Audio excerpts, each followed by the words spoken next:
From Pacifica, this is Democracy Now! The Norwegian Nobel Committee has decided to award the Nobel Peace Prize for 2010 to Liu Xiaobo for his long and non-violent struggle for fundamental human rights in China. The Chinese pro-democracy activist Liu Xiaobo has won the Nobel Peace Prize, but he won't be able to personally receive the award. He's serving an 11-year jail sentence for criticizing the Chinese government. We'll speak with Minky Worden of Human Rights Watch about the Chinese dissident and China's attempt to block today's news of the prize inside the country. Ohio Secretary of State Jennifer Brunner will join us from Columbus to talk about Ohio's groundbreaking lawsuit to halt home foreclosures. Then we look ahead to Sunday's major climate change actions.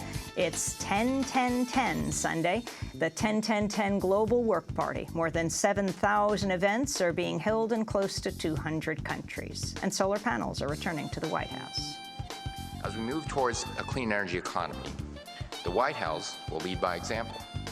I'm pleased to announce that by the end of this spring, there will be solar panels that convert sunlight into electricity and a solar hot water heater on the roof of the White House. All that and more coming up.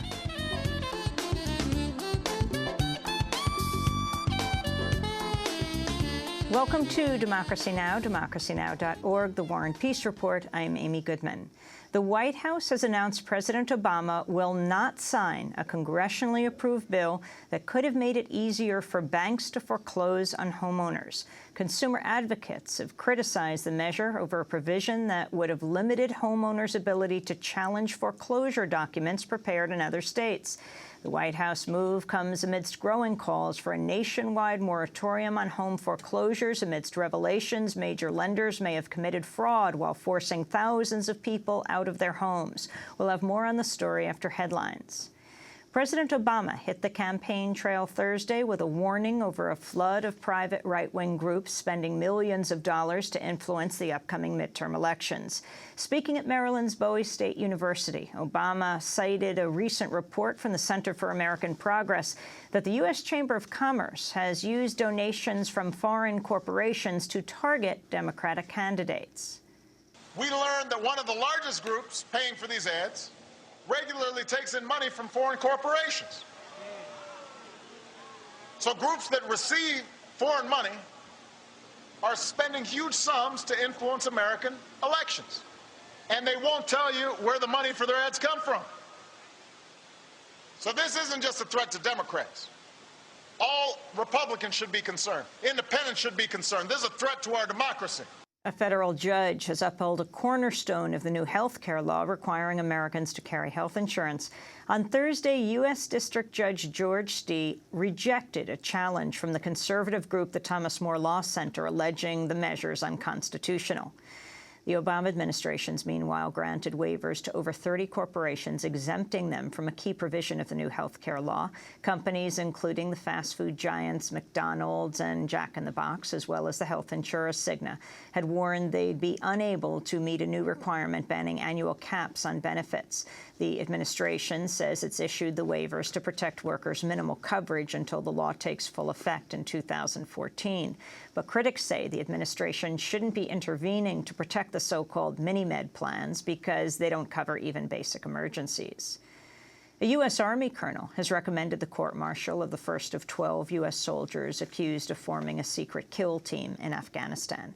The soldier, Army Specialist Jeremy Morlock, is charged with premeditated murder in the deaths of 3 Afghan civilians, assaulting a fellow soldier, and, quote, wrongfully photographing and possessing visual images of human casualties. The investigating officer who presided over Morlock's preliminary hearing says there's sufficient evidence to try him in military court. The officer's recommendation has been submitted to a court-martial convening authority, which will issue a final decision in the coming weeks.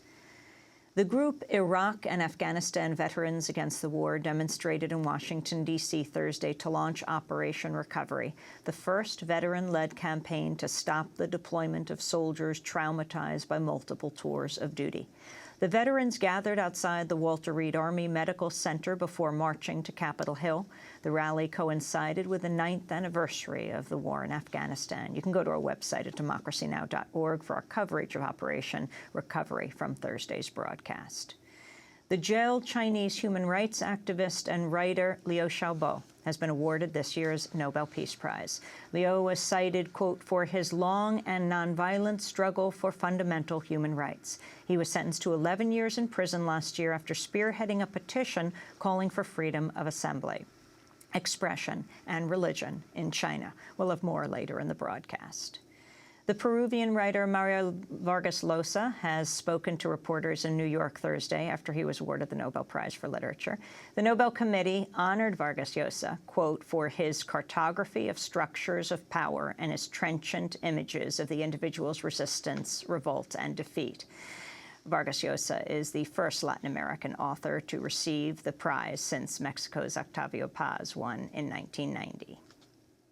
Well, I think Latin American literature deals with power and with politics, and I would say that this is inevitable. We, in Latin America, have not solved yet basic problems like freedom, like stable institutions, tolerance, coexistence in diversity. We still have in Latin America behind us this atrocious tradition of authoritarianism and brutality, you know, in politics. So it's very difficult for a Latin American writer to avoid politics and these problems that are, well, larger than politics. They are social, they are civic. A new report from the group Refugees International says over 70% of refugee camps in Haiti lack proper management and face daily threats of violence and intimidation. An estimated 1.3 million displaced Haitians live in the camps nearly 9 months after the January earthquake. The U.S. has yet to deliver a cent of the $1.15 billion in new aid it pledged for Haiti earlier this year. A Holland-based U.S. professor and activist is accusing police in Belgium of abusing her as part of a crackdown on a recent protest for migrant rights. Dr. Marianne Meckelberg of Holland's University of Leiden says she was taking pictures of the no-border camp in Brussels when she was arrested. Meckelberg says Belgian police dragged her by her hair, chained her to a radiator, kicked her, and subjected her to verbal abuse as well as threats of sexual assault. Former CNN anchor Lou Dobbs took to the airwaves Thursday after a Nation magazine Exposé revealed he's relied on undocumented workers for the upkeep of his multi-million-dollar estates and the horses he keeps for his daughter. Dobbs has been called the most influential spokesperson for the anti-immigration movement and has often used his broadcast to criticize employers who break U.S. law by hiring undocumented workers. Appearing on MSNBC, Dobbs said he isn't responsible for the hiring of undocumented labor by contractors he employs. The only person who would have been illegal in any context would have been a landscaper who was working for the contractor working on my house in Florida. That may have happened, but that isn't my employee, nor is it the reason I would have contracted with that landscaper. And to suggest I hired the person who is illegal, if indeed she can document there was someone illegal, is an absurdity. The author of the article, Isabel McDonald, debated Dobbs on MSNBC as well as his radio broadcast. Earlier in the day, McDonald discussed her article here on Democracy Now! I think it really highlights the extent to which Dobbs's rhetoric about immigration is completely out of touch with the reality of the immigrant workers who form such an integral part of the American economy, especially when it comes to service sectors and especially when it comes to the upkeep of Dobbs's own lifestyle. Federal officials say a surprise inspection has uncovered major safety violations that could have caused an explosion at another Massey Energy coal mine in West Virginia. The Mine Safety and Health Administration, or MSHA, says Massey illegally cut too deeply into the coal seam and skipped mandatory tests at its Seng Creek Powellton mine. Massey sites have come under increased scrutiny since 29 workers were killed in an explosion at the Upper Big Branch mine in April. And the South African Archbishop Desmond Tutu has retired from public life. Tutu had announced earlier this year he would step down October 7th, his 79th birthday. Bishop Tutu is widely known as one of the leading voices for peace, justice, and human rights around the world. A central figure in the South African struggle against apartheid, he was awarded the Nobel Peace Prize in 1984. Archbishop Tutu chaired the South African Truth and Reconciliation Commission and is a member of the Elders, a group of 12 activists and former public officials advocating for peaceful solutions to global conflicts.